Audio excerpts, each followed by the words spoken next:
Good evening, YouTube and internet friends. Andito na naman ako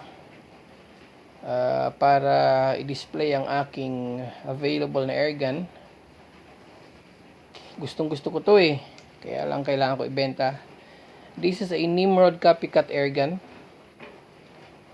Yung receiver niya na bakal ay hindi ito original na Nimrod. Kinopy lang yung style ng Nimrod.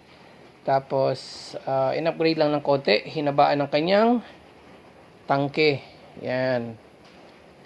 Yung barrel ang haba ng barrel ko ay 23.5 inches. And then yung tangke niya, pantay lang ng barrel. Imagine that, gaano kahaba. So, maraming putok ang nagagawa mo dito, mga 25 to 30 shots. Using compressed air. Up to 2,000 PSI. 2,000 lang ang maximum nito. So, ang kaibahan nito sa original na Nimrod ay mas mahaba ang tangke nito, mas maraming putok ang nagagawa. Ang barrel nito mula sa muzzle hanggang sa chamber niya ay 16 mmOD. 16 mm ang outside diameter yan. Ang Nimrod ay meron pa siyang nut dito, pang lock, pero ito wala na kasi buong buong receiver niya, upper receiver niya ay kayang pasukan ng 16 mmOD na barrel. Ang barrel nito ay 8 groves. Ang gandang tumama nito, na testing ko na to. Up to 30 to 35 yards. Halos halos mag one hole, halos dikit-dikit lang. Yan. Tapos, ang isa pang ginawa ko dito ay ito. I-zoom in natin. Kaya pa bang i-zoom in to? Uy, sige na ba? Zoom in, okay. Yan lang. So, yan. Kung nakikita nyo tong part na to, yan. Uy. Itong part na to, ito ay ang plastic lang ito. Ang purpose niyan, kaya ako nilagay dyan, is stopper ng hammer. Para pagpalo ng hammer, hindi sagad-sagad yung pagpalo niya doon sa pin. Parang yung natitirang pin dito is hanggang dyan lang yung lalim na kaya niyang pagbuksan yung valve. Para constant lang or equally constant lang yung lumalabas na hangin. Para pag constant yung or stable ang hangin na lumalabas, stable ang velocity, stable ang power, which means better accuracy. So, ganun yung kanyang purpose. At hindi ito natatanggal, hindi ito nahuhulog.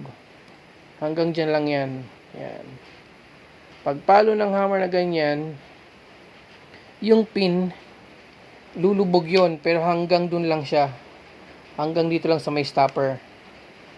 So, kahit na maliit na lang yung hangin nito, pag konti na lang yung pressure ng laman ng tangke, pag pumalo yung hammer, hindi niya bubuksan ng todo yung valve para maglabas ng hangin. Parang bahagya lang. Para constant lang yung labas ng hangin, which means better accuracy. So, yan yung purpose niyan. And this is available for 12,000 pesos. Maganda na yung barrel. Upgraded na yung barrel. And then, upgraded pa ang kanyang capacity ng tangke. Tapos, threaded siya. For silencer. Labo. Sorry kasi yung aking camera ay pangit. Pangit ang camera. Ito, may inipit lang na tali na may naipit lang, pero pwedeng bunutin lang yan dito. Hugutin mo lang yan, matatanggal yan. So, up for sale, 12,000 pesos po. Nimrod copycat na airgun. Pwedeng CO2 power, pwedeng compressed air power. Paano pagka gusto kong kargahan ng CO2? Alam mo gagawin dyan? Tanggalin mo lang ito. Ano mo lang to, i-unscrew mo lang, tapos dyan mo ikakabit yung CO2 tank mo, din pwede ka na magkarga. Pagka gusto mong gamitan ng PCP pump, ibalik mo lang itong quick fill adapter niya. Then, pwede ka na magbomba. So, ganun lang to. So, Nimrod Copycat Airgun. Kinabitan ko lang siya ng Picatinny adapter para sa Picatinny scope. Pero ang kanyang scope rail ay dovetail. Yan. Ang ganda ng ano nito, ang groove nito. Ano lang, 8 lang siya. Ang kaibahan ng 8 tsaka sa 12 grooves, since 8 lang yung grooves niya, mas mabilis yung pagdaan ng pellet dun sa loob ng barrel. Kasi 8 lang yung grooves niya. Pagka 12 yan, medyo babagal ng konti. Kasi 12 yung parang groove na parang merong friction na pumipigil dun sa bala para, alam mo yun, para dire-diretsong dumaan dun sa loob ng barrel. Pero since 8 lang siya, mas konti, mas mabilis yung daan ng pellet, mas malakas ang velocity or mas mataas ang velocity. Yan ang kaibahan niya sa 12 grooves. Yan, ito. Up for sale, 12,000 only.